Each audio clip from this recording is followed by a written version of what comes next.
de cartório eleitoral do TRE, Pará e São Paulo.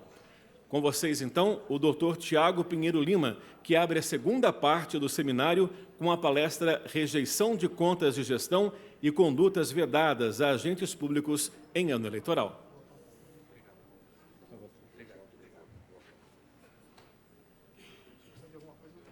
Tá bom, obrigado. Onde o senhor fica à vontade. Então, à vontade, doutor. Atrapalha o senhor aqui? Não, atrapalha não. E o slide, como é que faz para passar? O slide está com ele, com o Rogério. Tá bom.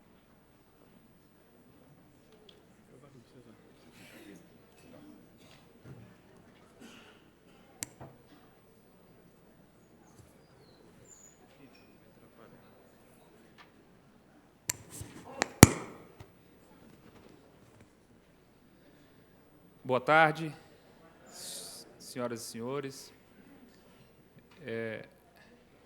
Com satisfação que eu inicio essas palavras, agradecendo o convite e parabenizando os organizadores por proporcionarem um evento para tratar de um tema tão importante e tão caro para a nossa democracia. Eu sempre costumo dizer que não é fácil ser político no Brasil. Primeiro, porque os órgãos de controle exercem atualmente uma função importante, mas que, por muitas vezes, penaliza os gestores. E na seara eleitoral, a cada eleição, nós temos regras diferentes. Só um minuto.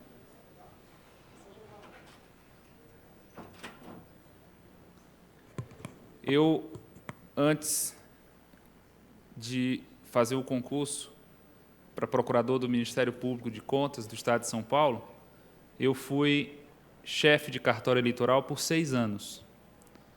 Portanto, acompanhei a dinâmica de 3 eleições através da Justiça Eleitoral e percebi a dificuldade que os candidatos tinham e suas assessorias para compreender a regra do jogo.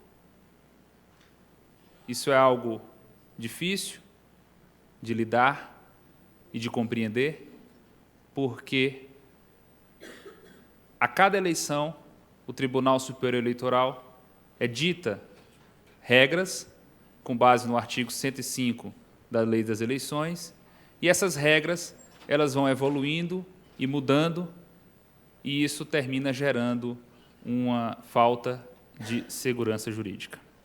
O tema para o qual me pediram para falar hoje, a respeito de rejeição de contas, de gestão e condutas vedadas aos agentes políticos. Pode passar. Eu começo trazendo aos senhores, e vou tentar ser o mais didático possível, porque percebo a dificuldade de compreensão para diferenciar contas de governo e contas de gestão. O artigo 71 da Constituição, de uma forma muito didática, fez essa diferenciação. O inciso 1 traz a hipótese das contas de governo. Quem tem conta de governo? Ou quem presta conta de governo? Somente chefe do Poder Executivo. Somente o presidente da República, o governador do Estado e o prefeito municipal prestam contas de governo, porque eles foram eleitos se comprometendo com a sociedade para fazer um governo com uma pauta. E o que compreende essa conta de governo? São decisões políticas. Quando o Tribunal de Contas faz a análise das contas de governo, ele avalia se o prefeito municipal gastou o mínimo de 25% em educação. Ele avalia se foi gasto o mínimo de 15% em saúde. Como foi a gestão orçamentária? Há superávit? Há déficit? Percebam que em nenhum momento nas contas de governo se avalia atos de gestão. Se o prefeito praticou um crime, se ele cometeu um ilícito, se há ou não improbidade.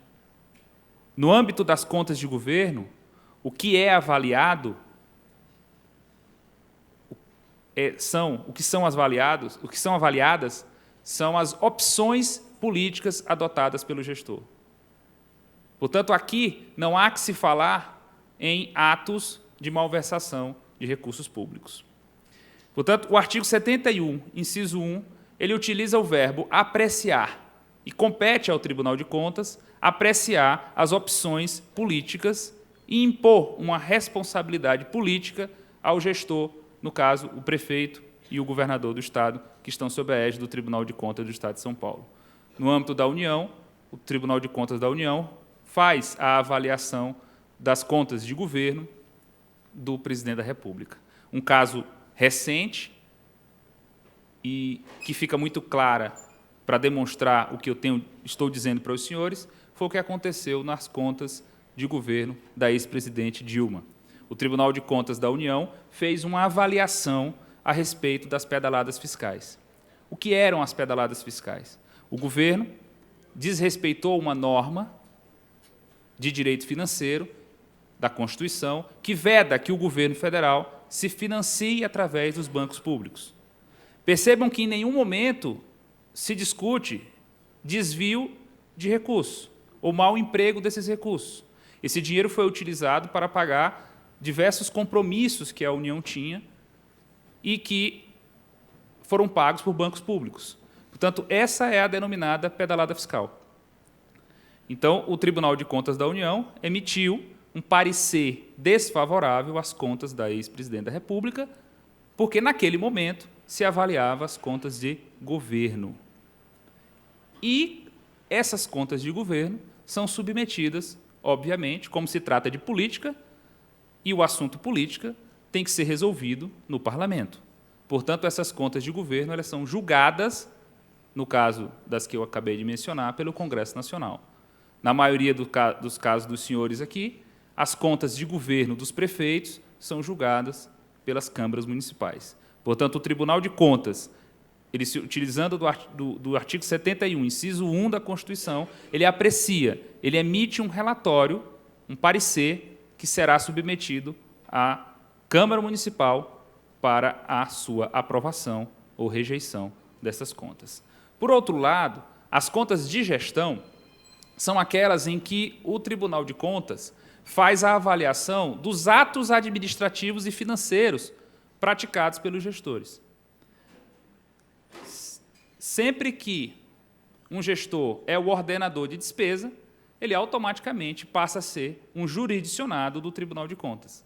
E naquelas contas, aqui neste momento, na avaliação das contas de gestão, é que o Tribunal de Contas vai avaliar se houve ou não malversação dos recursos públicos. Portanto, a análise da aplicação do mínimo constitucional em educação é feita nas contas de governo, enquanto que a avaliação de que uma determinada merenda escolar foi adquirida com sobrepreço, isso já é feito, já é avaliado nas contas de gestão.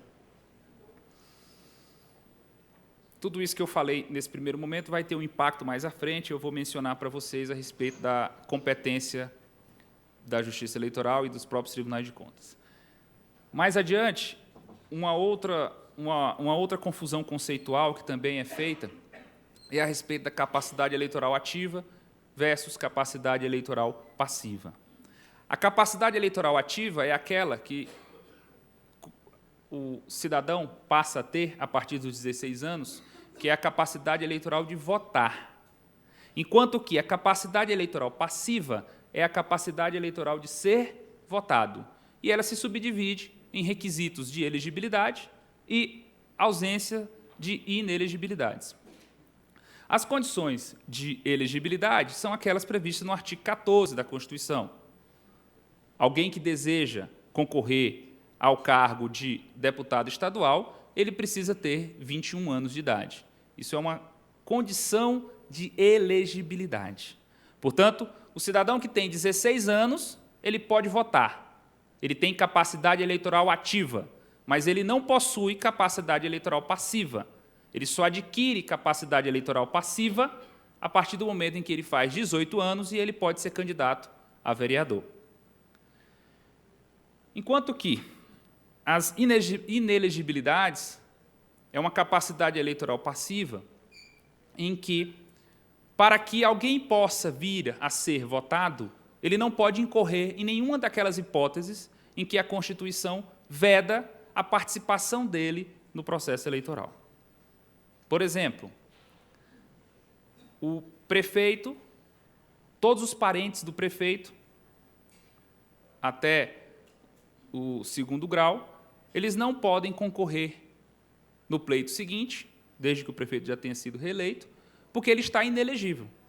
Ele tem capacidade eleitoral passiva, ele pode votar, ele pode concorrer em algum outro município, mas naquele município a Constituição estabeleceu o que a jurisprudência do Tribunal Superior Eleitoral denomina de inelegibilidade reflexa.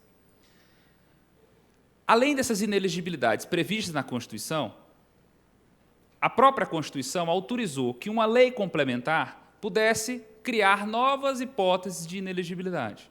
E a principal que nós vamos abordar hoje aqui é a inelegibilidade prevista no artigo 1º, inciso 1, a linha G da Lei Complementar 64/90, que trata da rejeição de contas, ou da inelegibilidade que decorre em razão da rejeição de contas, e as contas as quais vou mencionar, as contas de gestão. E as contas de governo também, quando o parlamento aprova. Portanto, nessa hipótese em que alguém tem contas rejeitadas, ele passa a ter também essa inelegibilidade por 8 anos decorrente desse dispositivo constitucional. Eu trouxe esses elementos iniciais para dizer aos senhores o seguinte: muitas vezes é feita uma confusão entre suspensão dos direitos políticos e ausência de capacidade eleitoral passiva. A suspensão dos direitos políticos ela está prevista no artigo 15 da Constituição, e nós temos lá 4 hipóteses de suspensão de direitos políticos, e quando isso acontece, o cidadão ele passa a não ter nem capacidade eleitoral ativa e tampouco capacidade eleitoral passiva. Por exemplo, se alguém é condenado criminalmente e essa condenação transita em julgado, enquanto houverem os efeitos dessa condenação, após o trânsito em julgado, ele deixa de ter capacidade eleitoral. Ele está com os direitos políticos suspensos. Quem tem direito político suspenso não pode votar e nem ser votado. Uma coisa diferente disso é quem está com uma causa de inelegibilidade. Quem incorre numa causa de inelegibilidade não perde os seus direitos políticos, não tem os seus direitos políticos suspensos. Ele simplesmente deixa de ter capacidade eleitoral passiva. Ele não pode ser votado.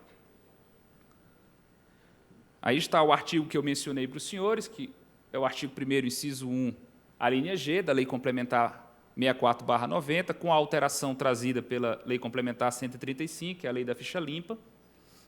E os 4 pontos mais importantes desse dispositivo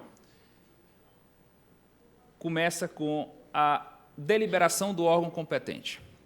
Qual é o órgão competente para fazer o julgamento de contas que geram essa inelegibilidade de 8 anos? Esse é um tema recorrente. Ontem mesmo, o Supremo Tribunal Federal não chegou a finalizar, mas já tem maioria nesse sentido, está concluindo um julgamento de um dispositivo da Lei de Responsabilidade Fiscal do ano de 2000, que atribuía ou disciplinava quem seria o competente para julgar as contas de gestão.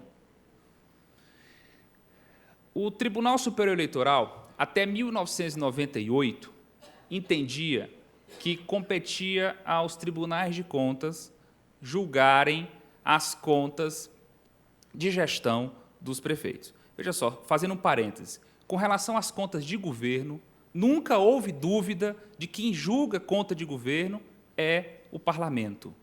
Então, as contas de governo do prefeito, essa avaliação de responsabilização política do prefeito, ela sempre será e sempre foi avaliada pelo parlamento. O Tribunal de Contas emite um parecer e o parlamento é quem julga. A discussão que sempre aconteceu foi em relação às contas de gestão. E, com relação a essas, as contas de gestão dos prefeitos. Até 1998, o Tribunal Superior Eleitoral entendia que competia ao Tribunal de Contas fazer o julgamento das contas de gestão dos prefeitos. Em 98, houve uma mudança no entendimento do TSE e eles passaram a entender que competia à Câmara julgar as contas de gestão dos prefeitos.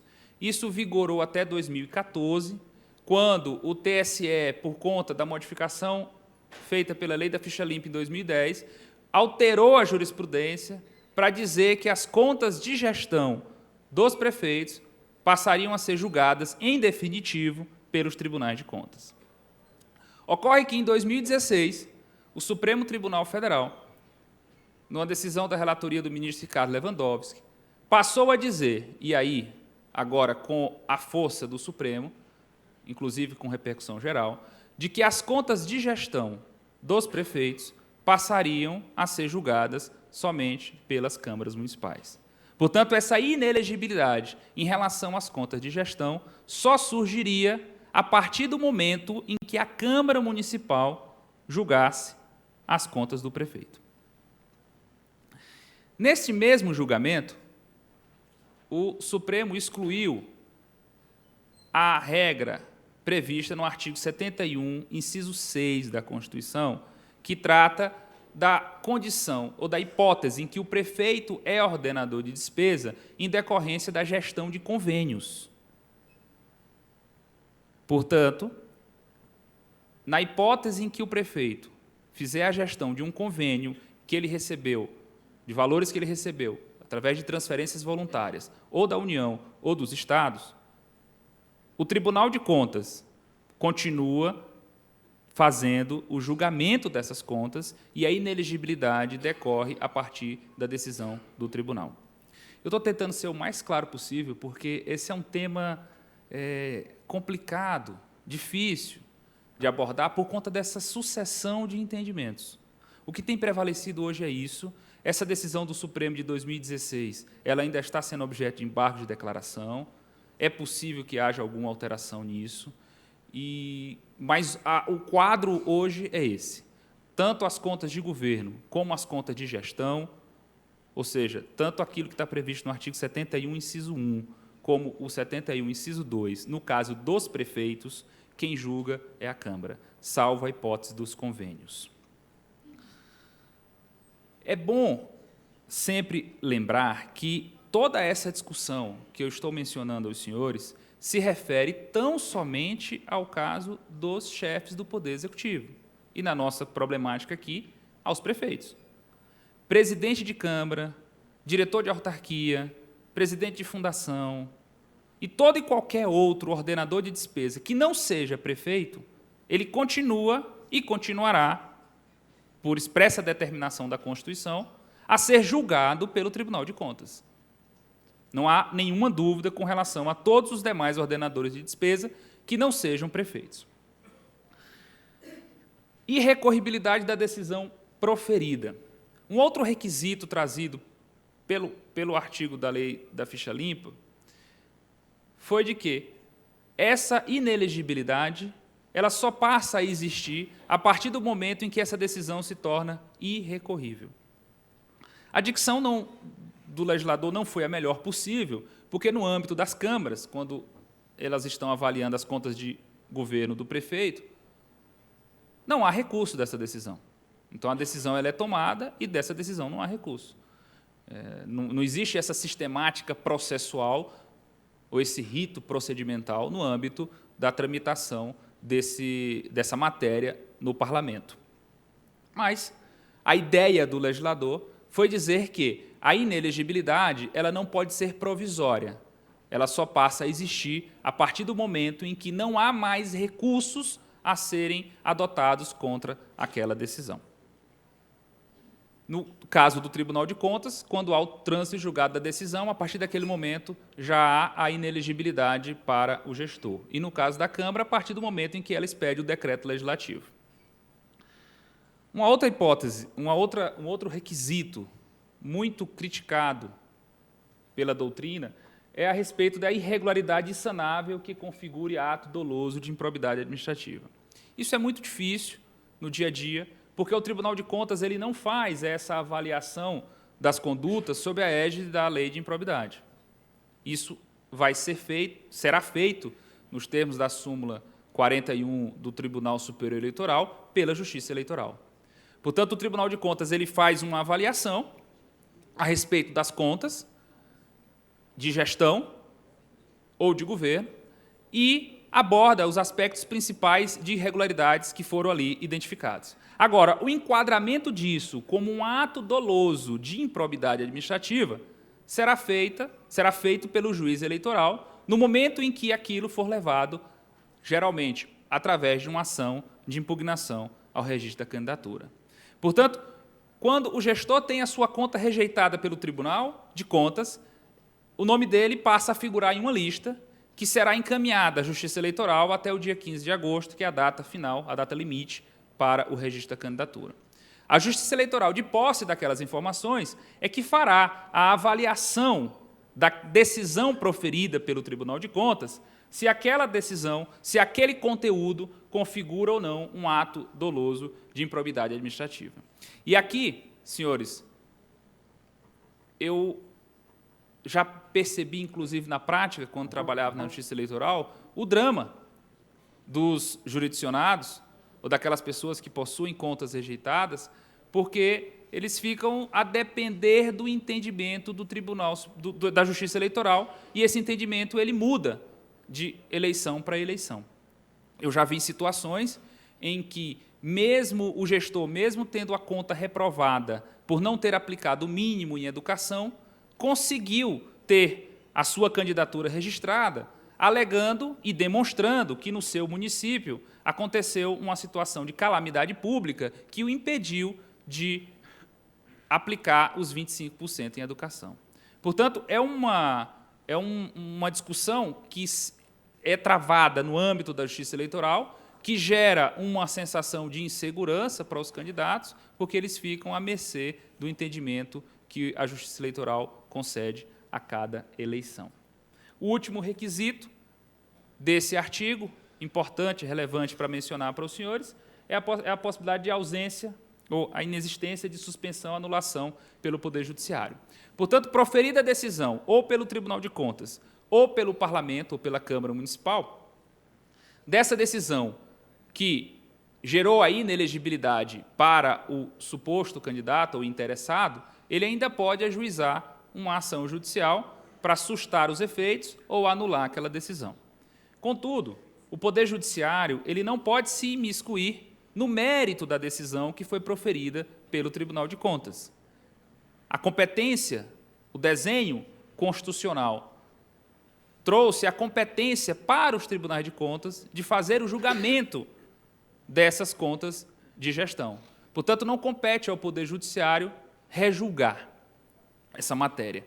Então, essa possibilidade de se ajuizar uma ação no âmbito do Poder Judiciário é tão somente para tentar demonstrar que houve um vício de procedimento, uma irregularidade que faz com que aquela decisão seja anulada. O que não é fácil, o que é muito difícil de acontecer na prática.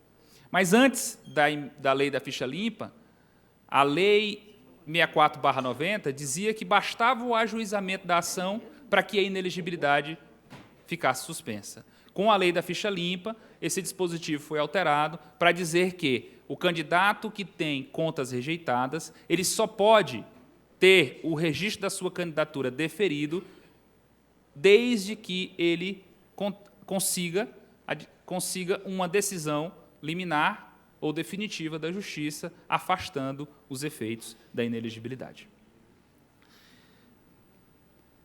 Passando para o segundo momento da nossa fala, nessa primeira parte eu tentei abordar com os senhores a questão da rejeição de contas e toda essa dificuldade que os gestores têm a partir de decisões proferidas ou pelo Tribunal de Contas ou pela Câmara de Vereadores. Nesse segundo momento, eu quero abordar com os senhores a respeito das condutas vedadas aos agentes públicos em campanha. Isso está previsto no artigo 73 da Lei 9.504/97, que é a Lei das Eleições. E essa segunda parte, no meu ponto de vista, ela é mais simples, porque toda a lógica dos incisos do artigo 73 traz a ideia de que não se pode abusar do poder político para gerar um desequilíbrio no pleito eleitoral. Portanto, todos esses dispositivos estabelecidos no artigo 73, eles visam exatamente garantir que o pleito eleitoral seja realizado de uma forma igualitária, justa, onde todos os candidatos possam participar de maneira equânime. O inciso 1º já traz um dispositivo de que é proibido usar ou ceder bens públicos em benefício de candidato ou partido no ano eleitoral. Vejam só, senhores, até fazendo um parênteses para não tornar essa fala tão professoral. A ideia da Lei das Eleições, no artigo 73, ela é dizer o seguinte: gestor, tenha cuidado. No ano eleitoral, e de acordo com os prazos que aqui eu estou fixando, você precisa ter cautela nas ações que você vai adotar, para evitar que essa ação possa beneficiar ou prejudicar um determinado candidato. Porque isso pode, além das complicações no âmbito da lei eleitoral, para o seu candidato e para você, gestor, você também pode incorrer ou numa violação a uma lei de responsabilidade ou numa violação à lei de improbidade administrativa. Portanto, na dúvida, quando você se deparar, você que é gestor, está com dúvida a respeito de um determinado ato, se ele vai beneficiar ou prejudicar algum candidato, não faça. É melhor evitar para não ter problemas futuros. Portanto, o inciso 1º do artigo 73, ele traz uma regra lógica, clara. Você não pode usar bem público para beneficiar candidato ou partido político. Você não pode usar veículo oficial, computador, mobiliário para fazer campanha política. É evidente que o próprio dispositivo faz a ressalva para a hipótese de convenção partidária. Então, a própria lei diz, olha, para fazer convenções partidárias é possível utilizar o bem público. Lembrando que os bens de uso comum do povo, que são bens públicos, como praças, parques e praias e ruas, são bens públicos, mas eles estão, logicamente, eles não fazem parte aqui da lógica que o legislador quis ao estabelecer esse dispositivo, porque as pessoas fazem política na rua, fazem política na praça, fazem política nos parques, e são bens públicos, mas é evidente que a intenção do legislador não foi vedar esse tipo de atividade partidária em bens de uso comum do povo. Outro dispositivo que é lógico: o gestor ele não pode fazer e nem permitir, nem autorizar, nem deixar que façam, que utilizem materiais, servidores públicos, além das previsões do órgão. Ou seja, ele não pode utilizar do poder público, não pode utilizar das prerrogativas que possui no cargo ou dos materiais que ele tem acesso para fazer política. Usar a gráfica da Câmara, por exemplo, para fazer santinho. Por incrível que pareça, isso acontece, eu já vi na prática. Mas é uma coisa óbvia, não havia nem necessidade da lei estabelecer isso. É só ter a ideia de bom senso, de público e privado. Eu acho que falta muito isso, inclusive na cultura nossa. As pessoas que ganham eleição, ou até mesmo que passam em um concurso público, até os que passam em concurso público, eles imaginam que isso é um prêmio. Passar em um concurso público e ganhar uma eleição não é um prêmio. Você passa a ter responsabilidade. É preciso ter consciência disso. E nós temos a obrigação de transmitir isso para as pessoas. Mudar essa cultura de que o que não é de ninguém, de que o que é público não é de ninguém. O que é público é de todos, inclusive daquele que está usando naquele momento. Portanto, é preciso ter essa consciência e passar isso para que nós possamos virar tornar esse círculo vicioso em um círculo virtuoso, onde as pessoas passem a ter a consciência de que o que é público é de todos. Servidor público pode fazer campanha? Eu, quando era chefe do cartório eleitoral, recebia candidatos com essa indagação. É evidente que o servidor público, no horário de trabalho, ele não pode fazer campanha. Além de ser uma irregularidade eleitoral, também vai configurar uma improbidade administrativa. Portanto, o servidor público, fora do horário de trabalho, durante férias, licença, aí ele pode fazer campanha, ele também é um cidadão. Não há impedimento algum para que ele faça campanha fora do horário de trabalho dele, sem qualquer prejuízo para o interesse público. Fazer uso promocional da distribuição gratuita de bens, serviços de caráter social. Em resumo, se aproveitar de algum programa social já existente para fazer promoção pessoal. Aqui, além da violação do artigo 73, inciso 4 da lei eleitoral, você também tem, no ordenamento jurídico, o artigo 37, parágrafo 1º da Constituição, que veda esse tipo de atitude, porque viola o princípio da impessoalidade. O poder público não é da pessoa que o detém naquele momento de forma provisória. Ninguém é prefeito, ninguém é vereador. Ele está prefeito, ele está vereador, ele é um representante da sociedade. Ele não pode utilizar ou se utilizar dos programas sociais para obter fins eleitorais. É evidente que a responsabilização política, e é por isso que nós temos a periodicidade das eleições, essa renovação de mandatos a cada 4 anos, a cada 4 anos, existe exatamente para que a sociedade possa julgar o seu representante. E a sociedade vai avaliar se os programas foram bem feitos. O gestor não pode se utilizar de um programa para obter votos diretamente a partir daquilo, levando isso para o pleito eleitoral. Distribuir gratuitamente bens, valores ou benefícios por parte da administração pública no ano eleitoral. É também uma vedação da lei eleitoral que traz alguns problemas do ponto de vista prático, porque a gestão não pode parar. Ela tem que continuar. A sociedade precisa dos serviços públicos. E no ano eleitoral, o gestor também fica com muito receio do que fazer, porque ele não pode ultrapassar os limites da lei do artigo 73, para também não incorrer em algum problema para o seu registro da sua candidatura, ou que possa gerar até mesmo inelegibilidade. Portanto, no ano da eleição, ele não pode fazer a criação de novos programas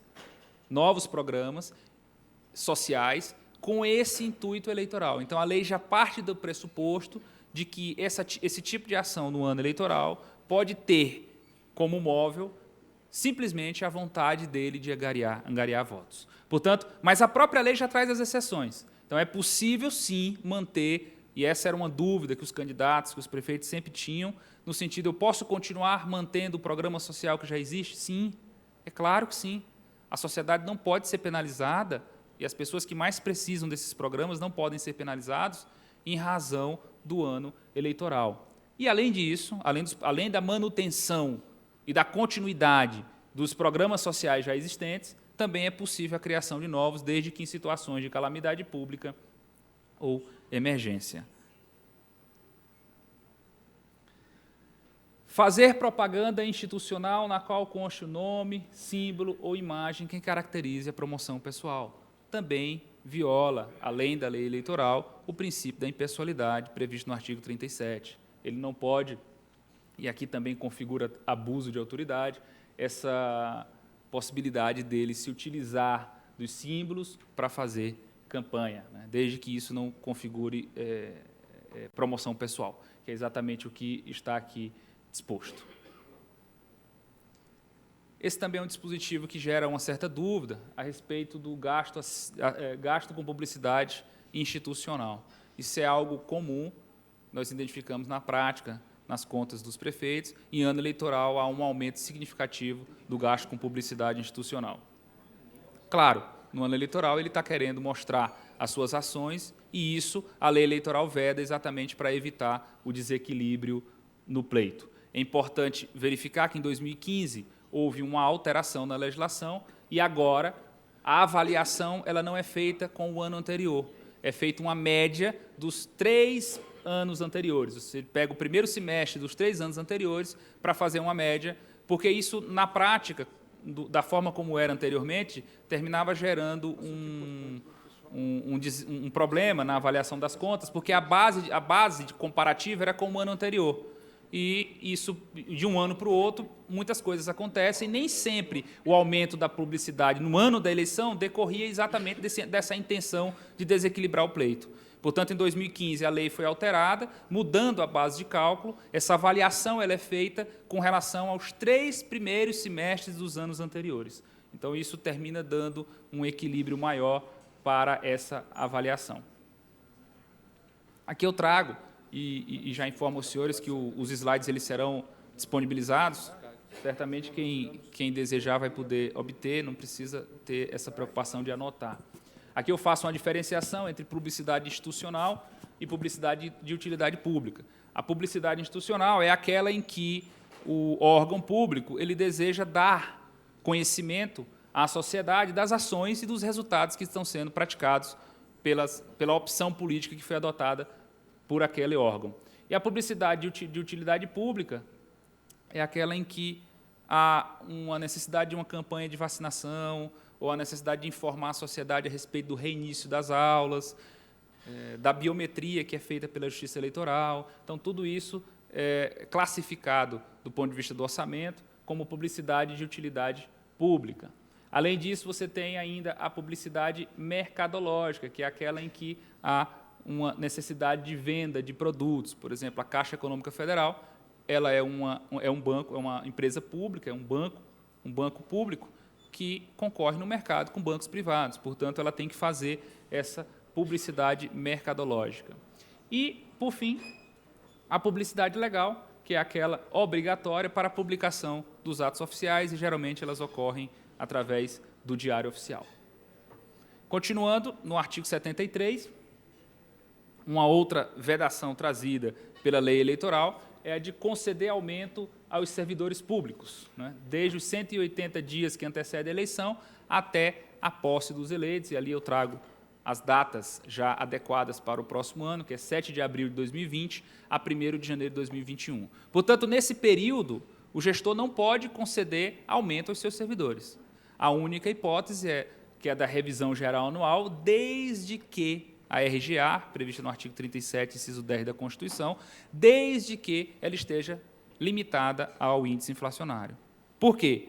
Se ultrapassar o índice inflacionário, não é revisão, é reajuste. Então, é preciso ter essa compreensão para evitar a violação da lei eleitoral. Aqui eu trago um dispositivo previsto no artigo 21, parágrafo único da Lei de Responsabilidade Fiscal, e que também configura crime no artigo 359, inciso G do Código Penal, que é aumentar a despesa com o pessoal nos 180 dias do mandato. Isso aqui é variável com relação às câmaras, porque o presidente de Câmara ele tem um mandato que nem sempre coincide com esse final de mandato do prefeito. Portanto, o prefeito, nos 180 dias, nos últimos 180 dias de mandato, e o presidente da Câmara também, nos últimos 180 dias de mandato, ele não pode aumentar despesa com o pessoal, sob pena de incorrer nessa violação da Lei de Responsabilidade Fiscal e também no crime do artigo 359, inciso G. Outra disposição da Lei de Responsabilidade Fiscal, prevista no artigo 23, parágrafo 4º, é a de ultrapassar o limite de gasto com o pessoal no primeiro quadrimestre. Então, no primeiro quadrimestre do ano de mandato, ele não pode ultrapassar esse limite. Também é uma outra disposição da Lei de Responsabilidade Fiscal, que não é exatamente uma vedação de candidato em campanha, mas é no ano eleitoral e também traz repercussão no âmbito do julgamento das contas pelo Tribunal de Contas. Assumir a obrigação sem disponibilidade de caixa. Essa é uma das principais irregularidades que o Tribunal de Contas identifica, que é a prevista no artigo 42 da Lei de Responsabilidade Fiscal, e também é crime, previsto no artigo 359, inciso C do Código Penal, que é essa comum esse ato comum praticado pelos gestores nos 2 últimos quadrimestres de assumir despesas sem ter receita ou sem ter previsão orçamentária para custeá-las. Foi uma disposição trazida pela Lei de Responsabilidade Fiscal exatamente para evitar a irresponsabilidade no exercício da função pública, não deixar despesas para o gestor seguinte. Infelizmente, na prática, o artigo 42 da Lei de Responsabilidade Fiscal é um dos principais motivos de rejeição de contas pelo Tribunal de Contas.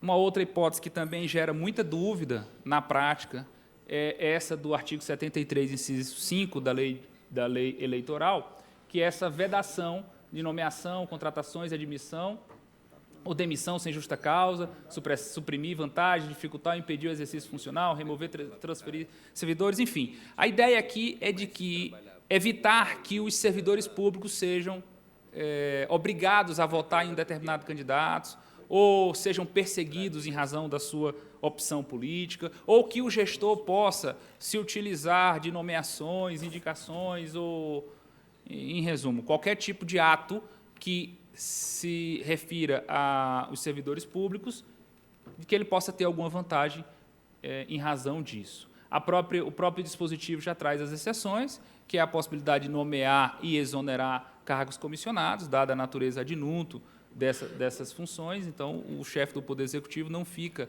preso, em razão do período eleitoral, de fazer esse tipo de movimentação. As nomeações naturais para o Poder Judiciário, Ministério Público, Tribunal de Contas, nomeação de aprovados em concurso público homologados até o início do prazo.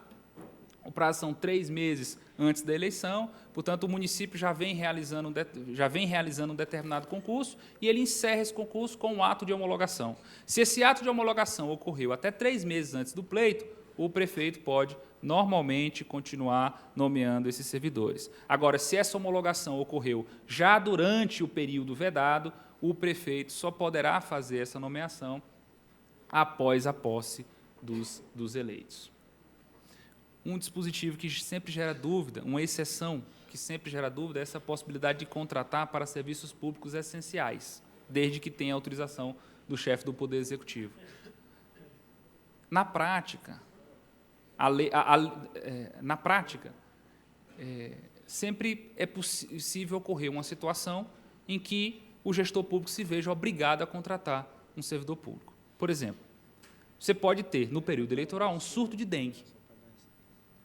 A lei eleitoral veda, a princípio, como regra, a contratação de novos servidores. Mas, diante de um surto de dengue, uma situação como essa, é evidente que a própria lei já trouxe a possibilidade de uma situação, de um serviço público essencial como esse, e aí você conjuga com o artigo 37, inciso 9 da Constituição, a possibilidade de uma contratação temporária em razão do surto de dengue, mesmo durante o período eleitoral. Portanto, aqui entra toda a sistemática que eu falei para vocês desde o início. Bom senso e responsabilidade. A lei não veio para simplesmente vedar e impossibilitar qualquer tipo de ato administrativo. A intenção dela é evitar tão somente o abuso, o desequilíbrio. Outra vedação prevista no artigo 73, inciso 6, a linha A, que é a de realização de transferências voluntárias. Desde os 3 meses que antecedem ao pleito, não é possível esse tipo de transferência exatamente para evitar esse desequilíbrio no pleito eleitoral. Existem algumas exceções, né, que são aquelas transferências involuntárias, as que já são utilizadas para a manutenção de programas ou de obras e serviços em andamentos, ou no caso de calamidade pública e emergência. Autorizar ou veicular publicidade institucional. Também é uma vedação, é uma regra em que o gestor não pode praticar. Nos 3 meses que antecedem ao pleito, ele não pode exercer aquilo que eu já mencionei no slide anterior a respeito da publicidade institucional. Ou seja, fazer propaganda, utilizar recursos públicos para fazer propaganda de ações governamentais. Porque, evidentemente, durante o pleito, aquilo vai ter um impacto de favorecer. Ainda que não se refira diretamente a ele, ainda que não se refira diretamente a pedido de voto, é evidente que propaganda institucional do governo do seu governo, das suas ações durante o pleito eleitoral, isso vai, ainda que subliminarmente, refletir na decisão do voto do eleitor, e é por isso que a lei das eleições proibiu. Trouxe também as exceções, evidentemente, situações de grave necessidade, e aí, nesse caso, é preciso postular a Justiça Eleitoral para que ela reconheça isso e autorize a veiculação, ou naquela hipótese de publicidade mercadológica, e aí não é publicidade institucional, é publicidade mercadológica, como no exemplo que eu mencionei para vocês da Caixa Econômica Federal, que é um banco que concorre com outros bancos privados. Também outra vedação é fazer pronunciamento em rádio, TV, fora do horário eleitoral gratuito. Eu acho que não há muitas dúvidas a respeito disso, eu vou me permitir passar rapidamente o slide. Outra hipótese também vedada pela lei é a contratação de shows artísticos para animar inaugurações durante o período de 3 meses, né? Também visando evitar o desequilíbrio do pleito. O gestor, candidato, ele também não pode participar de inaugurações de obras públicas durante os 3 meses que antecedem ao pleito, exatamente para evitar esse abuso, essa associação de que a obra pública está sendo feita pelo candidato e ele possa ter alguma repercussão eleitoral. Aqui é uma vedação da Lei das Finanças Públicas, a 4.320, que é no último mês de mandato, ele não pode empenhar mais do que o 1/10 que está previsto na Lei Orçamentária Anual. Senhores, eu tentei ser o mais rápido possível. Desculpem se terminei acelerando um pouco em razão do avançar da hora, mas tentei, de uma forma mais didática possível, trazer algumas palavras aos senhores a respeito do tema que me foi proposto, e tudo isso pode ser resumido em bom senso e responsabilidade. É isso que nós devemos exigir dos nossos gestores. É preciso parar de pensar na próxima eleição e focar no futuro das próximas gerações. Muito obrigado.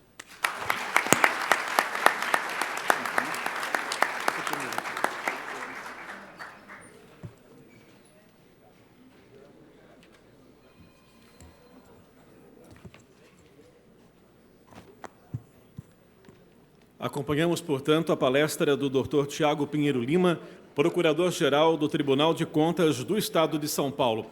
Agora, para fazer uso da palavra, o deputado Tenente Nascimento, do PSL, também presente ao evento.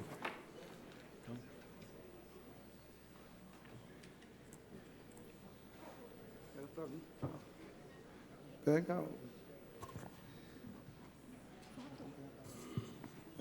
Acompanhar a palestra.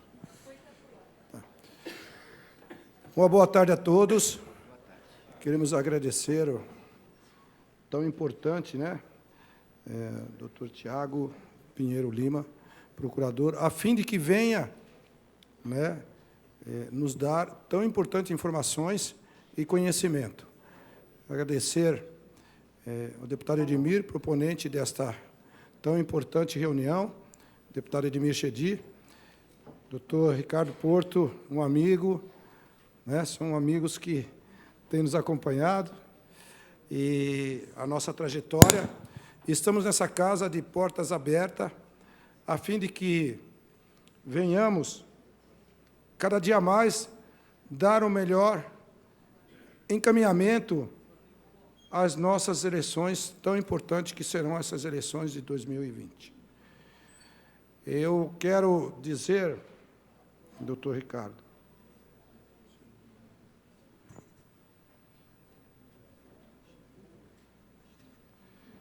quero lhe dizer, Ricardo, que o doutor Alexandre Rolo também são amigos que, durante a nossa trajetória na vida pública, há mais de 20 anos, tem sido abençoado pelo conhecimento e pelas orientações desses dois juristas na área eleitoral. Eu quero dizer a vocês que aqui estão, eu quero parabenizar vocês, parabenizar a todos vocês que aqui estão, nesta tarde, dando um pouco do seu tempo para o conhecimento. Pelo seguinte motivo: quando nós chegamos às eleições, e já fui dirigente partidário por muito tempo, quando chega às eleições que nós queremos descobrir e queremos saber tudo, Doutora, tudo bem, doutora? Queremos saber tudo, queremos que as coisas aconteçam, de repente, ter o conhecimento. E aí vem os problemas. Advêm os problemas, e nós fazemos daquela maneira por falta de desconhecimento, e aí vão para os tribunais e ficamos lá com a candidatura, né, com aquelas candidaturas, eleito, porém, não consegue ser diplomado, ou se é diplomado, fica suspenso. Então, eu quero, primeiramente, parabenizá-los e levar esse conhecimento, esses esclarecimentos, para que possam dar o melhor, tanto aos seus parlamentares, os seus clientes, enfim, isso é de suma importância para que tenhamos um pleito claro, para que tenhamos uma eleição tranquila e que realmente o candidato possa ir às ruas pedir voto e não incorrer em erros, às vezes, tão pequenos, são erros que você acaba cometendo e traz consequências futuras muito graves. Então, eu quero aqui, eu estou muito feliz de estar nessa tarde participando desse seminário, do qual eu tenho certeza, doutor Rolo, vai ser de grande importância a todos que aqui estão, e daqui nós levaremos esses esclarecimentos, esse conhecimento a tantas outras pessoas, para que possamos ter umas eleições tranquilas que estão se aproximando aí, e que vai ser uma eleição que tem um diferencial. É um novo modelo, né, Porto? É um novo modelo. Os partidos, grandes partidos, faziam o quê? Chegavam nas eleições, fazia a coligação e salve-se quem puder. Salve-se quem puder e vamos embora. Agora não. Cada partido vai ter que fazer a sua chapa, vai ter que compor, vai ter que trazer os candidatos para que possam realmente falar, olha, eu sou um partido e tenho que ter representatividade. E, para ter essa representatividade, terão que escolher os seus candidatos sem essa coligação. Então, eu quero aqui agradecer a oportunidade e parabenizar a todos. E quero uma salva de palmas a vocês por estar aqui essa tarde. Muito obrigado. Obrigado, deputado Tenente Nascimento. Advogado especialista em Direito Eleitoral, mestre e doutor em Direito das Relações Sociais pela PUC São Paulo, o nosso próximo palestrante é coordenador da pós-graduação em Direito Eleitoral do curso Damásio, professor do LFG e professor convidado da Escola Judiciária Eleitoral Paulista, da Escola da Magistratura e da Superior da Magistratura dos Estados de Rondônia e do Maranhão, respectivamente. Convido agora o professor doutor Alexandre Rolo, que fala sobre fake news e proibições de coligações proporcionais. Obrigado, boa tarde a todos e a todas. Sexta-feira brava, todo mundo querendo ir para o happy hour, e nós aqui falando para vocês. Eu pretendo ser bastante breve, para não tomar muito do final, aí, do meio para o fim da sexta-feira de vocês. Quero felicitar, num primeiro momento, o deputado Edmir Chedi pela iniciativa desse seminário, que já é o 4º seminário, como todos aqui sabem. Deixar o registro de agradecimento ao convite que me foi feito. O deputado Edmir não está aqui, eu sei disso, mas, enfim, quero que fique registrado não só os meus parabéns, como também o meu agradecimento. Quero saudar com muito carinho o deputado Tenente Nascimento. É uma honra tê-lo aqui no nosso seminário. Vossa Excelência engrandece os nossos trabalhos com a sua presença. Também uma saudação especial para os queridos amigos, advogados, colegas, o doutor Ricardo Vitaporto, uma das referências no direito eleitoral brasileiro, assim como também o doutor João Fernando Lopes de Carvalho, querido amigo, primo, também referência no direito eleitoral brasileiro, e estender esse cumprimento a todos e a todas. Vereadores, ex-vereadores, prefeitos, ex-prefeitos, vice-prefeito, ex-vice-prefeito, enfim, uma saudação especial também calorosa aos colegas advogados e advogadas. Eu que sou conselheiro na OAB do Estado de São Paulo. Gosto de deixar bem registrado também esse agradecimento pela presença dos advogados e das advogadas. Vamos conversar agora, nos próximos 3h30, mais ou menos. Estou brincando. Nos próximos poucos minutos. Nos próximos poucos minutos, vamos tratar basicamente de 3 eixos, sendo que o primeiro eixo, o doutor Ricardo Vitar Porto já disse que já tratou, então eu vou abreviar muito aquilo que eu iria falar. Peço desculpas, inclusive, tanto ao doutor Ricardo Vitar Porto como também ao doutor João Fernando. Doutor Ricardo Vitar Porto, eu consegui acompanhar metade da fala dele. Doutor João, peço desculpas, não consegui acompanhar nada, mas advogado é prazo e eu precisei sair para cumprir um prazo. Então, 3 eixos da nossa conversa. Primeiro eixo, questão da democracia intrapartidária. Alguma coisinha o doutor Ricardo Vitar Porto já tratou, eu vou tratar também, assim vocês podem ter uma segunda opinião. Vamos ver se essa segunda opinião é convergente ou é divergente, mas isso acontece no direito, é assim, direito não é matemática, então a gente pode ter, de repente, alguma opinião divergente. Então, nosso primeiro eixo, questão da democracia e da importância da democracia intrapartidária. Num segundo eixo, nós vamos falar, já está colocado ali, né, das coligações proporcionais, especificamente do fim das coligações proporcionais e como nós vamos ter que trabalhar, então, ano que vem, com essas não coligações proporcionais para fecharmos com fake news. E eu já antecipo para vocês que não vai ter milagre nenhum na minha fala a respeito de fake news. O que eu vou dizer para vocês a respeito de fake news, basicamente, estou resumindo, é que fake news nada mais é do que mentira. E a mentira sempre existiu na política. Então, quando a gente fala fake news, novidade, não é novidade. Fake news, o desembargador Padilha esteve aqui, basicamente é desinformação. E desinformação é mentira. E mentira sempre, repito, existiu na política. Não é de agora, não é em 2020 que nós vamos ter mentiras na política. Doutor Arthur Rolo, a quem eu saúdo também, já está aqui escondido na plateia, se quiser se juntar a nós aqui na nossa mesa, por favor. Doutor Arthur Rolo contava na palestra dele a respeito das peripécias dele nas madrugadas de Bragança Paulista. Quem estava aqui sabe que ele falou, olha, deputado Edmir, eu ficava de madrugada com a Conceição, enfim... Aí é a questão dele, da Conceição, da esposa dele, não quero entrar nesse mérito. Mas falando sério, ficava de madrugada em Bragança Paulista fazendo apreensão de jornalzinho, não foi o que ele falou? Sabe por que ele ficava de madrugada fazendo apreensão de jornalzinho de campanha? Porque era jornalzinho que veiculava fake news. Só que não tinha isso na época não se falava em fake news. Por que eu estou dizendo isso? Para insistir e começar a seguir o roteiro aqui. Fake news não é novidade.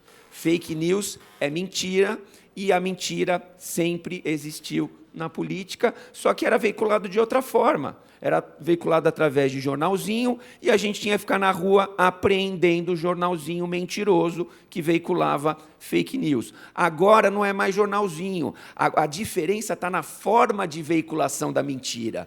A mentira era veiculada de forma analógica no passado. Agora a mentira é veiculada de forma digital. Basicamente, é isso que eu vou falar quando a gente tratar, então, das fake news. Vamos lá para a primeira projeção. A primeira projeção trata da Emenda Constitucional 97, que trata do princípio da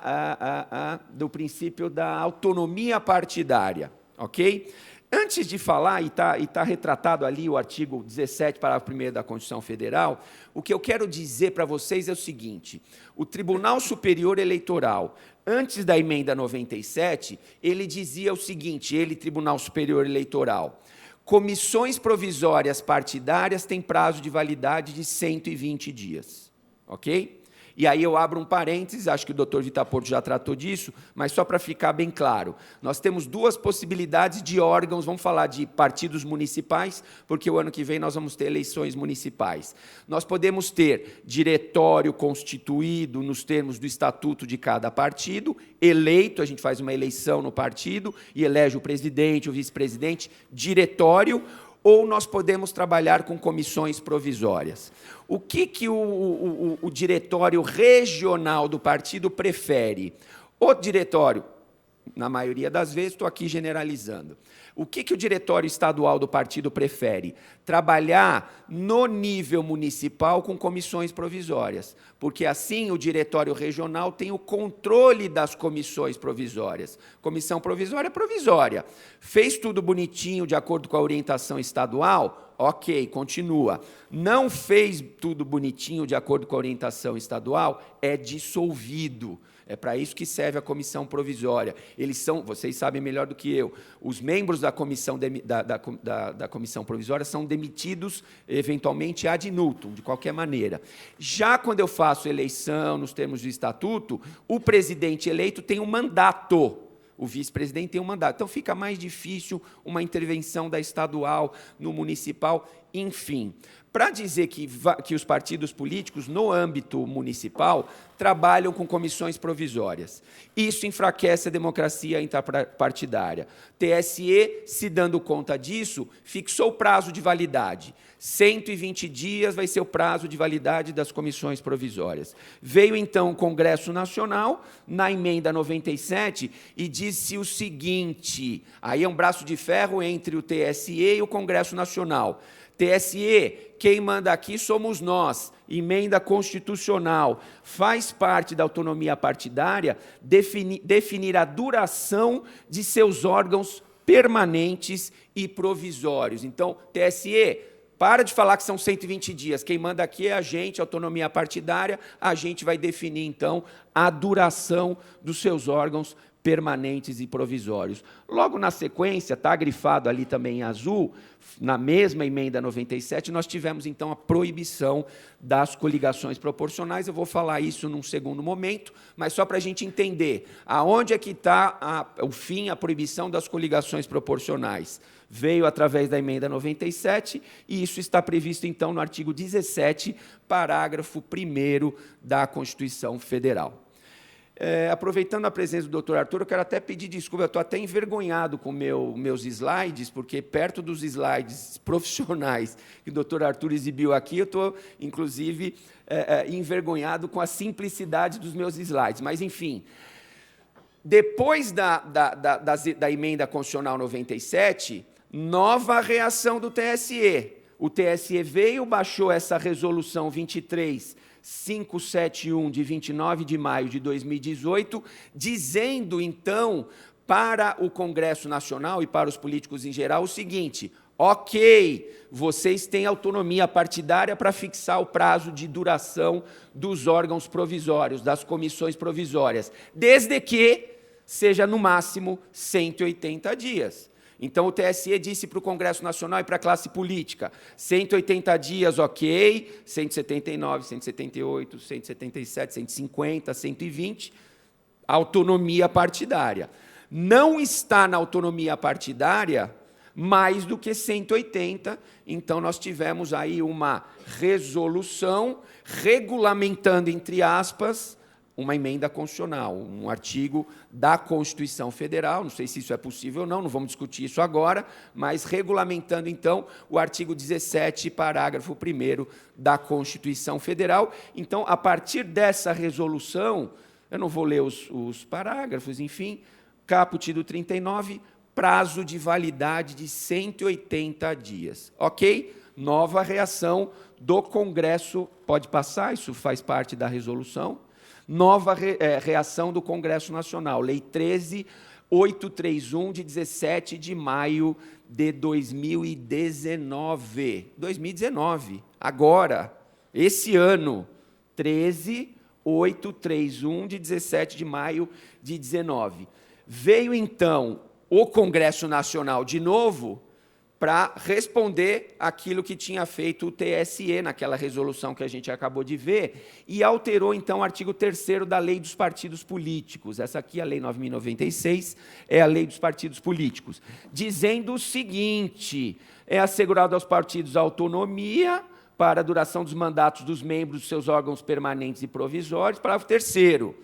o prazo de vigência dos órgãos provisórios dos partidos políticos poderá ser de até 8 anos. Então, no meu ponto de vista, derrubou, e acho que de todos os advogados e advogadas aqui presentes, derrubou, então, aquela resolução anterior do Tribunal Superior Eleitoral.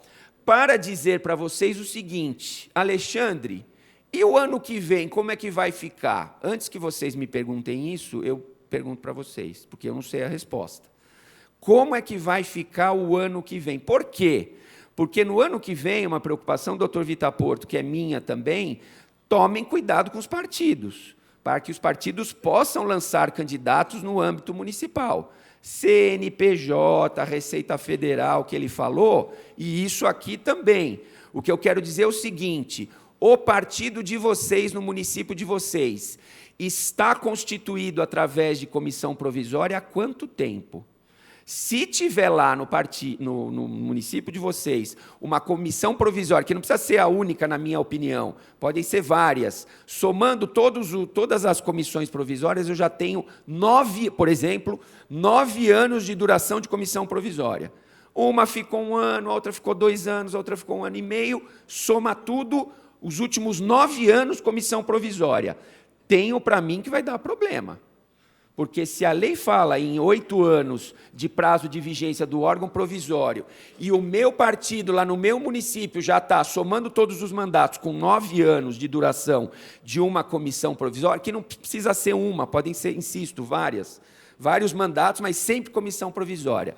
Conclusão, se não quiserem correr risco, façam eleição. Elejam o diretório municipal do partido X no município Z para não terem problema. Se vocês forem buscar informação partidária e o partido estiver constituído como comissão provisória há 5 anos, então já não veria tanto problema, porque, afinal de contas, está dentro dos 8 anos especificados e aí previstos nessa legislação. Então, tomem cuidado, acho que o doutor Vitor Porto já falou disso, eu estou falando também, e era o que eu queria falar a respeito da democracia intrapartidária. Eu até concordo que os partidos precisam ter, eu concordo que os partidos precisam ter democracia intrapartidária. Eu sou contra essas comissões provisórias que são permanentes, que ficam reféns do estadual e segue o jogo. Eu sou a favor, realmente, da democracia, da eleição de um diretório municipal. O senhor quer fazer alguma pergunta? Eu vou abrir exceção, porque senão vai todo mundo falar, e aí eu não consigo falar, e eu quero falar agora. Mas vamos lá.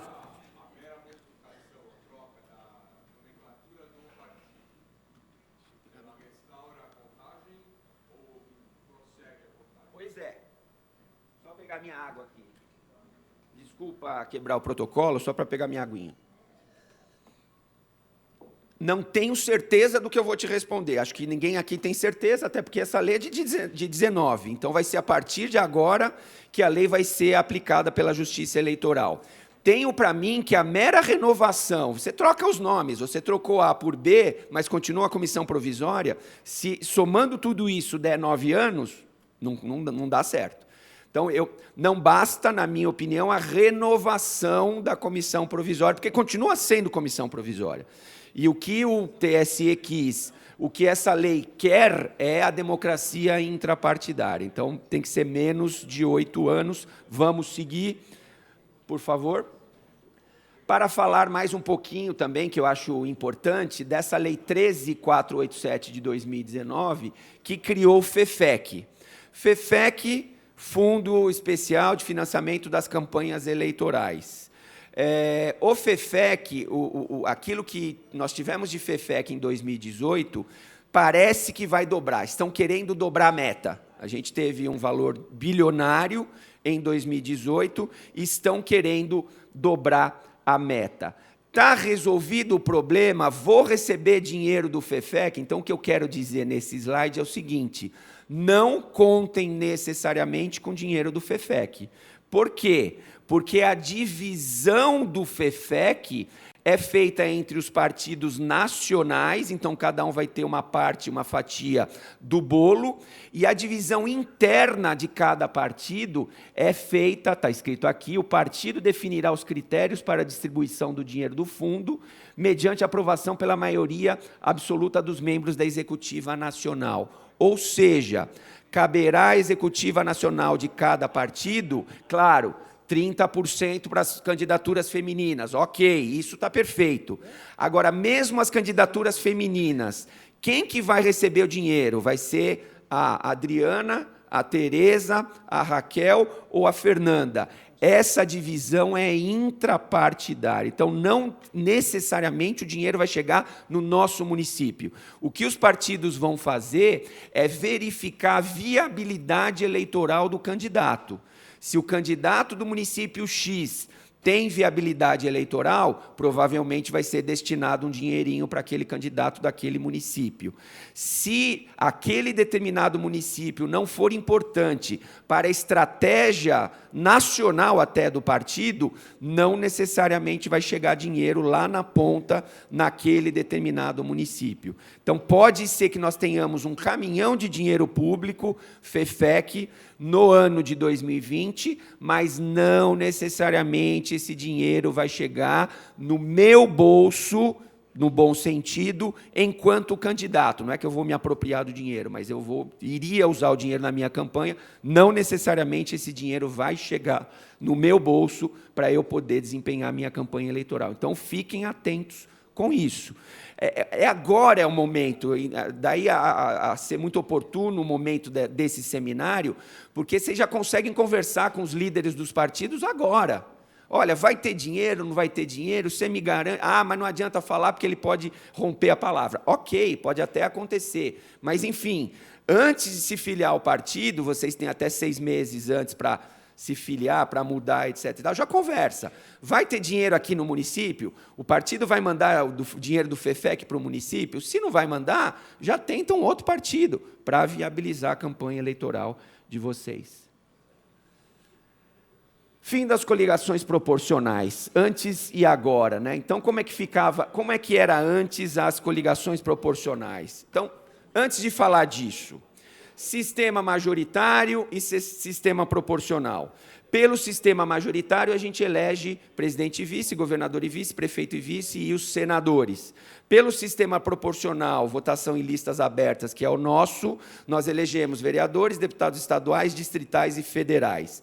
Então, quando a gente fala em fim das coligações proporcionais, nós estamos falando dessas 4 eleições. Estamos falando de eleição de deputado federal, estadual, distrital e de vereadores, que é o ano que vem, que nos importa. Então, o ano que vem, nós seremos candidatos a vereador. Teremos coligações proporcionais? Não. A resposta é não. Como é que funciona o sistema proporcional? O sistema proporcional se chama sistema proporcional porque cada partido vai eleger um número de candidatos proporcional, daí o nome, à sua votação. Portanto, se o partido A fez 30% dos votos, ele elege 30% das cadeiras e assim sucessivamente, daí o nome sistema proporcional. Antes da mudança, eu podia coligar com outros partidos, eu que sou o partido X, me coligo com Y, com Z, para a gente somar forças para atingirmos o quociente eleitoral. Por quê? Porque o quociente eleitoral é o número mínimo de votos para eu eleger cada cadeira, ok? Cada município vai ter a sua conta. Então, vamos imaginar que o quociente eleitoral no município X seja 5.000 votos. Então, cada 5.000 votos que aquela equipe de candidatos fizer, elege uma cadeira. Então, aquela equipe, aqueles candidatos, aquela chapa proporcional, fez 5.000 votos, elegeu uma cadeira. No meu exemplo, 5.000 votos é o quociente eleitoral. Fez mais 5.000 votos, mais uma cadeira. Fez de novo 5.000 votos, 3 cadeiras. E aí os eleitos são os mais votados dentro da lista do partido ou da coligação. Isso funcionava no passado. Partido sozinho podia disputar ou coligação proporcional. Então, a gente se junta, os partidos se juntam para que aquela soma de esforços dos candidatos atinja o quociente eleitoral para eu eleger os candidatos. no ano que vem não vai ter essa questão da coligação. Então, uma outra coisa que eu, candidato, vou ter que ver, quanto que foi o quociente eleitoral no ano de 2016? Para eu ter uma ideia, porque mais ou menos mantém a média. Então, quanto foi em 2016 o quociente eleitoral? Foi X. Essa nossa chapa aqui terá condição de atingir quantas vezes o quociente eleitoral? Então, antes de você se filiar, verifique também a viabilidade da chapa do seu partido. Vai ser uma chapa forte, que vai conseguir fazer 3, 4 cadeiras, ou é uma chapa que mal vai conseguir fazer uma cadeira? Isso, claro, estimativa, vocês vão ter que pensar como que vai fazer. Então, antes, as coligações podiam registrar o dobro das cadeiras em disputa e os partidos uma vez e meia. Agora, não tem mais coligação proporcional, portanto, os partidos poderão lançar uma vez e meia o número de cadeiras em disputa. Minha Câmara tem 10 cadeiras. Cada partido poderá lançar 15 candidatos, sempre respeitando 30% e 70% de candidaturas de cada sexo. Os votos de todos os candidatos dos partidos coligados se somavam para efeito do quociente eleitoral. Agora, o quociente eleitoral deverá ser atingido pelos candidatos do mesmo partido. É aquilo que eu falei. Antes era uma soma de esforços, então eram candidatos de partidos diferentes, o partido funcionava como se fosse, a coligação, perdão, funcionava como se fosse um partido só. Quantas cadeiras a coligação fez? 3 cadeiras. Quem está eleito? Os 3 mais votados dentro da coligação, independentemente do partido. Isso no passado, agora não tem mais coligação, portanto, sempre são os candidatos do mesmo partido. O doutor Vitor Porto estava comentando comigo, e eu concordo, o seguinte, essa é a verdadeira cláusula de barreira. Então, nós tivemos uma cláusula de barreira em 2018, mas a cláusula de barreira mesmo vai ser essa do ano que vem, com o fim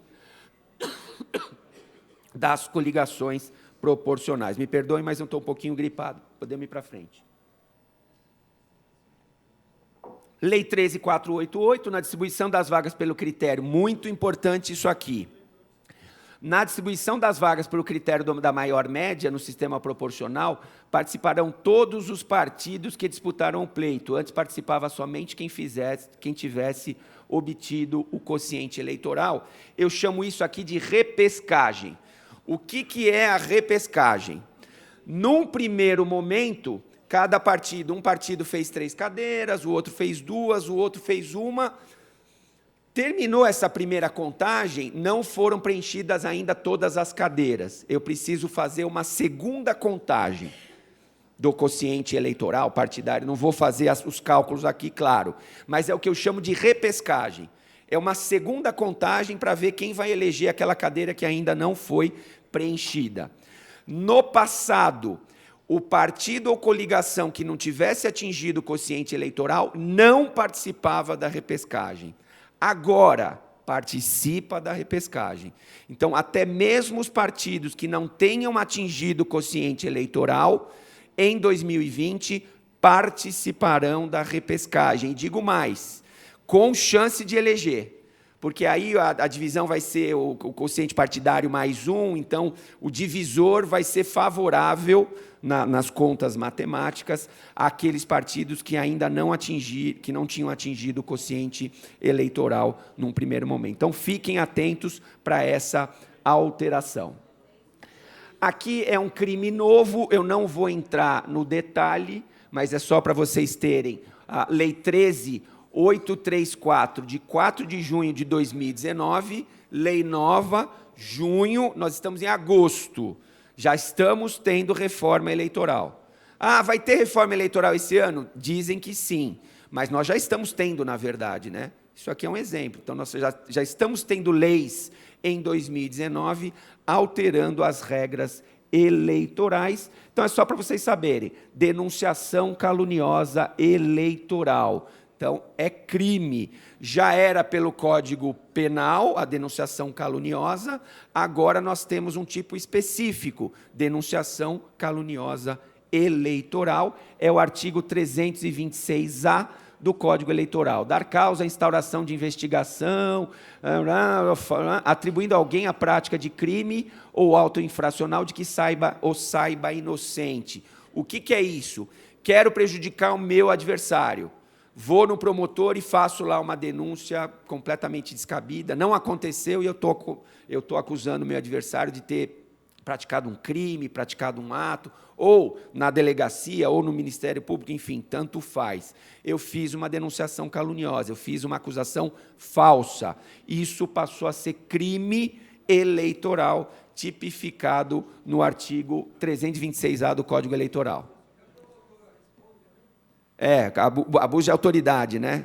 Nós temos aí, para sair do forno, a lei de abuso de autoridade para ser sancionada ou vetada pelo presidente da República. E aí, então, eu já concluo, ou caminho para a conclusão. Aqui eu demoro um pouquinho mais, mas, enfim, vamos ser breves. Fake news. Fake news, eu já falei e repito, nada mais é do que a mentira. Fake news sempre existiu. Já dei o exemplo do doutor Arthur, lá em Bragança Paulista. Isso foi em que ano, mais ou menos, Arthur?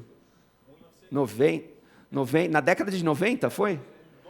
Década de 90, 2000, por aí. Então, já tinha fake news, já tinha mentira. Insisto, a diferença é a forma de veiculação da desinformação ou da mentira.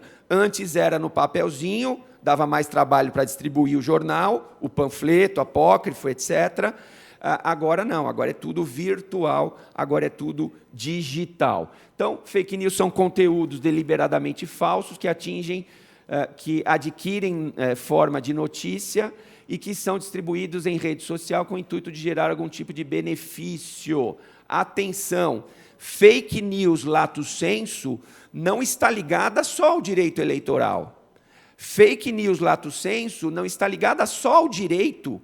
Fake news lato sensu está ligada a todas as áreas do conhecimento. Por exemplo, fake news ligado à saúde. Não vacine o seu filho, porque a vacina mais prejudica do que ajuda. Fake news. Se a gente for atrás dos médicos infectologistas, eles vão dizer, tem que vacinar. Se não vacinar, vai ter poliomielite, rubéola, sarampo, tuberculose, sei lá. Não sou médico. Enfim, fake news. Não vacine a criança, porque a vacina é prejudicial. Fake news. O que eu estou dizendo? Fake news é mentira. Mentira existe em todas as áreas do conhecimento. Muitas vezes, quem veicula fake news está atrás de benefício econômico. Já se sabe que os meninos da Macedônia que veiculavam fake news das eleições norte-americanas não estavam nem aí, nem para a Hillary, nem para o Trump.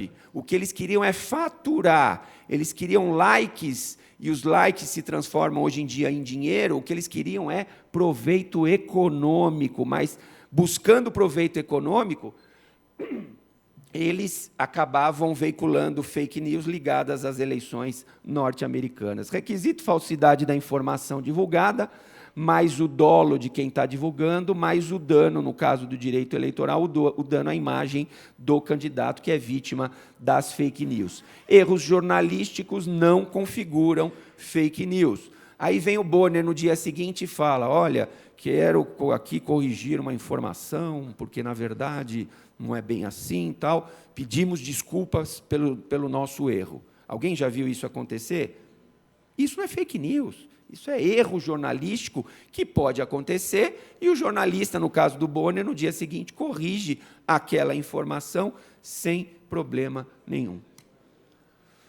Impropriedade da expressão. Se a gente for querer ser bem chato, fake news é uma expressão errada, porque news é notícia, e notícia, para ser notícia, tem que ser verdadeira. Se não é verdadeira, não é notícia. Portanto, se a gente for querer ser chato, não existe fake news. Não existe notícia falsa. O que existe é mentira. Se é mentira, não é notícia. Mas, enfim, fiquemos com a expressão, porque a gente já adotou e vamos continuar usando ela, mas é impróprio o termo, a expressão fake news. Coisa antiga, que eu já falei, artigo 58 da Lei das Eleições, que é de 1997, Lei 9.504 de 97, trata da afirmação sabidamente inverídica.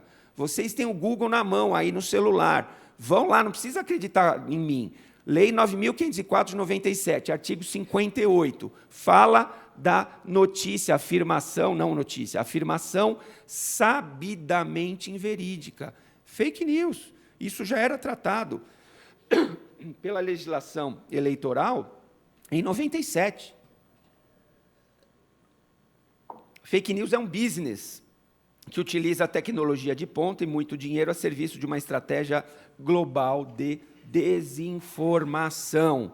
Insisto, em todas as áreas do direito e mais, em todas as áreas do conhecimento humano.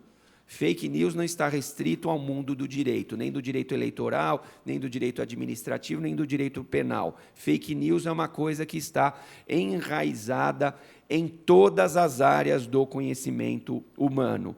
Ganharão força por conta da restrição de outras formas de propaganda. Aqui é um desabafo que eu faço. O doutor Arthur veio aqui e tratou das formas de propaganda eleitoral. Está tudo perfeito o que ele falou. O que eu critico é com perdão da expressão, é a idiotice da legislação eleitoral que fica restringindo a campanha, a propaganda eleitoral, a ponto da gente quase transformar as nossas campanhas em campanhas secretas. Daqui a pouco eu vou ter que sair na rua e falar, sou o candidato, mas não conta para ninguém.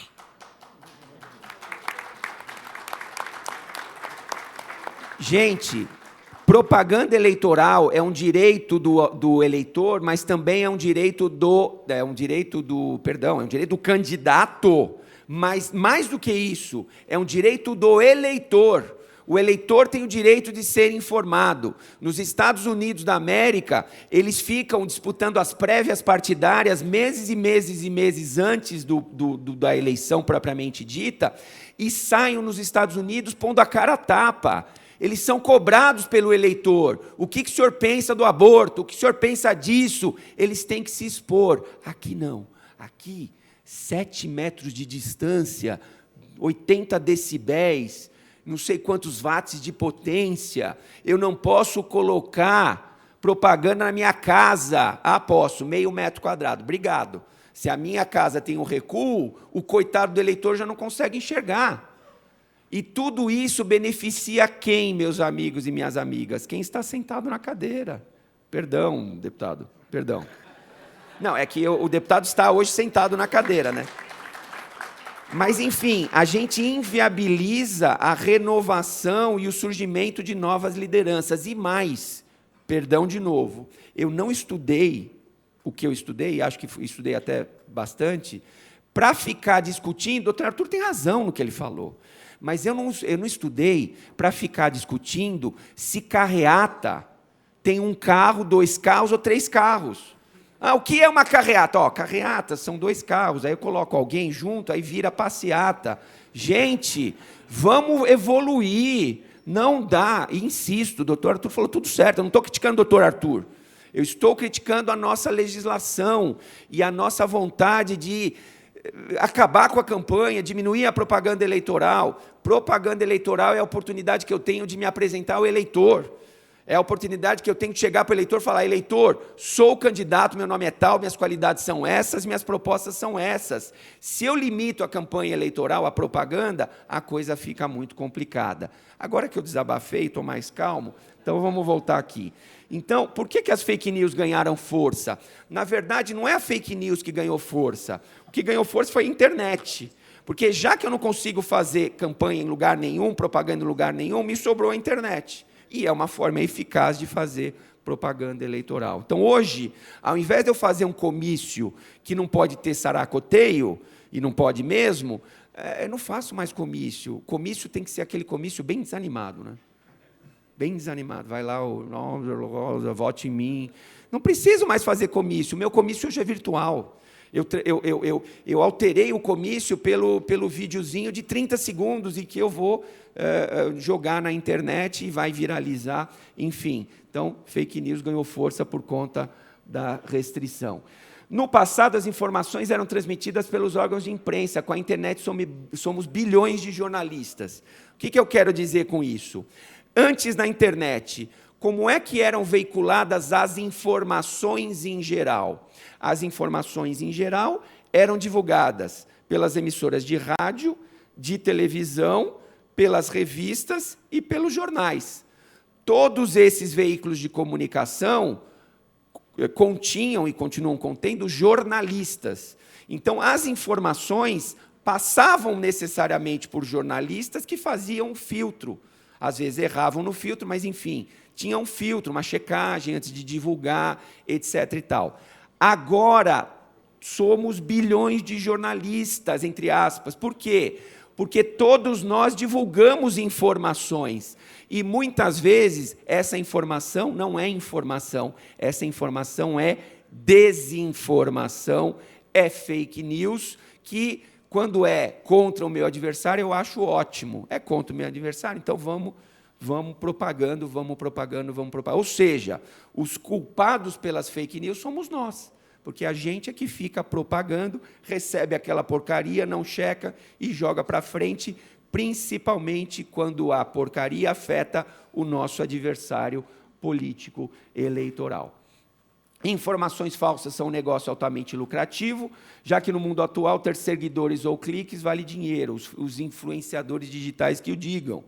Então, o que eu faço? Eu vou propagando fake news, vou conseguindo cada vez mais seguidores, etc. e tal. Com esses montes de seguidores eu consigo patrocínio, aí eu começo a vender no meu blog, no meu site, o produto XYZ. É isso. Então, fake news virou, lamentavelmente, um negócio altamente lucrativo. Até porque as informações falsas, isso já é comprovado cientificamente, circulam com velocidade 20 vezes maior do que as notícias verdadeiras. Por quê? Porque a verdade é entediante. Nós, os psicólogos é que tem que explicar. A gente gosta da mentira, a gente não gosta da verdade. A verdade não tem graça. Agora, quando é aquela coisa picante, opa, vamos lá, vamos retransmitir, porque, insisto, informações falsas circulam com velocidade 20 vezes maior do que as verdadeiras. Informações falsas viralizam por conta do nosso gosto pelas fofocas. Então, o gatilho é a fofoca. E, insisto, aqui eu não estou falando só do direito eleitoral, vale também para o direito eleitoral, mas eu falo aqui de todas as áreas do conhecimento. No direito eleitoral, acho que é até pior, porque, na maioria das vezes, não é nem só a fofoca que nos atrai. O que nos atrai é a veiculação de informações falsas que prejudiquem o adversário. Então, na verdade, informação falsa, fake news, virou arma contra o adversário. Então, o adversário usa contra mim, eu uso contra o adversário, e assim segue o jogo, coisa que é lamentável. Eu não estou aqui na Assembleia Legislativa dizendo que eu sou a favor disso, não, viu, deputado? Eu estou dizendo que essa é a nossa realidade, lamentavelmente. E ministros do Tribunal Superior Eleitoral já deram entrevistas dizendo o seguinte, eu concordo.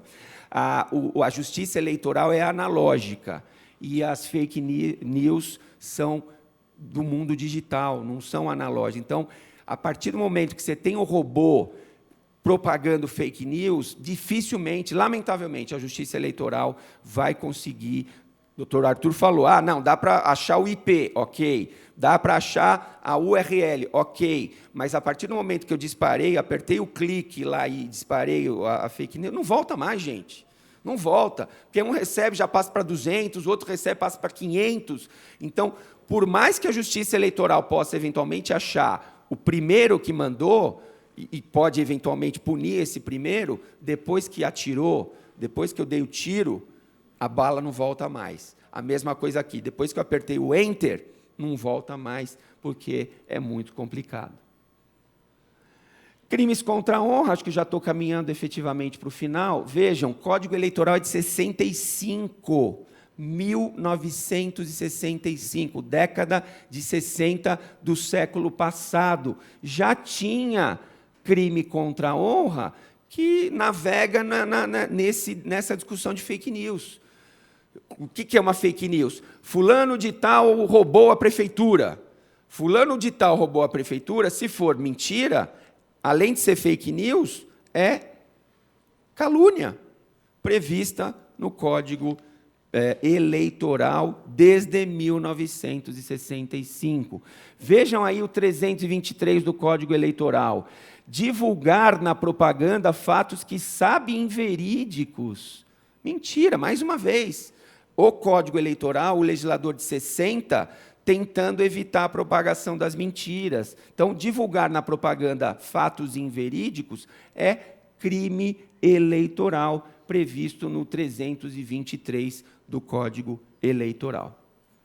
E aqui, então, eu termino com uma fake news que vocês, com certeza, já receberam. Mas, antes de falar dessa fake news, eu vou falar de uma outra, que eu tive hoje, inclusive, que gravar um vídeo, que um amigo me pediu, para desmentir. Qual era a fake news que está sendo divulgada num determinado município? A prefeita, Vita Porto, a prefeita teve contas de campanha rejeitadas. Contas de campanha, não estou falando das contas do doutor Tiago aqui, contas de gestão, contas de prefeito, estou falando de contas de campanha. Ela foi candidata, prestou contas e teve as contas rejeitadas pela Justiça Eleitoral. Qual é a fake news agora que está circulando no município? Que ela está inelegível, porque ela teve contas de campanha julgadas irregulares pela Justiça Eleitoral. Qual é a verdade? A verdade é que rejeição de contas de campanha não gera inelegibilidade. Então, fake news. E aí o colega pediu para eu gravar um vídeo dizendo isso, é fake news, não gera inelegibilidade. Então, exemplo de fake news. E, para terminar, esse exemplo também que vira e mexe a gente recebe. Eleitores, vamos anular o nosso voto, porque se mais de 50% dos votos forem anulados, estará anulada a eleição e aqueles candidatos que disputaram aquela eleição não poderão mais se candidatar na nova eleição. Fake news. O que conta na eleição ou proporcional ou majoritária são os votos válidos.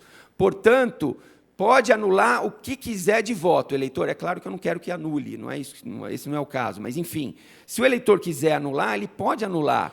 Se tiver 70% de votos nulos, porque o eleitor digitou um número inexistente e confirmou, isso é voto nulo, a eleição vai ser decidida pelos outros 30%, porque o que vale numa eleição são os votos válidos. Com essas considerações, eu peço desculpas por, nem anotei o tempo aqui, enfim, mas por ter me alongado demais. Mais uma vez, eu agradeço o convite do deputado Edmir Chedi, agradeço ao doutor Arthur Rolo também, que subscreveu esse mesmo convite, agradeço a atenção de todos e de todas, e tenhamos todos, então, um bom final de sexta-feira e um bom final de semana. Muito obrigado. Nosso agradecimento ao professor doutor Alexandre Rolo e, para a consideração final, representando os advogados especialistas em direito eleitoral, com a palavra o professor doutor Arthur Rolo. Bom, chegamos no final do nosso seminário. Parabenizo o doutor Alexandre Rolo pela sua fala, pela sua palestra. Eu acho que o objetivo foi atingido e o objetivo só foi atingido pela presença de todos aqui. Então, queria, em nome do deputado Edmir, agradecer a todos, agradecer também ao deputado Nascimento, aos meus colegas advogados que participaram e desejar, tem muita gente aqui de fora de São Paulo, desejar que todos retornem para suas casas com segurança e já adianto que esse é o primeiro de mais um seminário que a gente deve fazer esse ano e vamos fazer mais dois o ano que vem também, para que todos nós cheguemos afiados aí no pleito eleitoral. Bom retorno para todos e sextou agora, né? Então, um abraço e até mais. E apenas para encerramento, com a palavra, o deputado Tenente Nascimento. Eu quero, só para encerramento aqui, queremos fazer um agradecimento especial ao Seminário de Direito Eleitoral para orientação de agentes públicos. Queremos agradecer ao presidente da LESP, Cauê Macris, deputado Cauê Macris, deputado Edmir Chedi, do qual o proponente desse seminário e se desdobrou juntamente com a equipe do deputado Cauê Macris. Queremos aqui agradecer Também agradecer o palestrante Dr. Carlos Eduardo Padim, Dr. Arthur Rolo, que está aqui ao meu lado, Dr. Ricardo Vita Porto, também o Dr. João Fernando Lopes de Carvalho. Queremos também agradecer Tiago Pinheiro Lima, procurador, e o nosso Alexandre Rolo, que disse que não é fake news, mas ele existe. Tá? Muito obrigado a todos e a todos vocês. Doutora Juliana, em nome das mulheres que aqui presentes, eu quero agradecer. Uma salva de palmas, nossas mulheres, doutora Juliana Camargo. Tá? E muito obrigado a todos e temos uma ótima sexta-feira a todos vocês. E com pronunciamento do deputado Tenente Nascimento e agradecimento do deputado Edmir Chedid, encerramos o Seminário de Direito Eleitoral para orientação dos agentes políticos. Nesta ocasião, agradecemos a contribuição dos palestrantes e a participação de todos vocês, que mais uma vez contribuíram efetivamente para o sucesso desta iniciativa.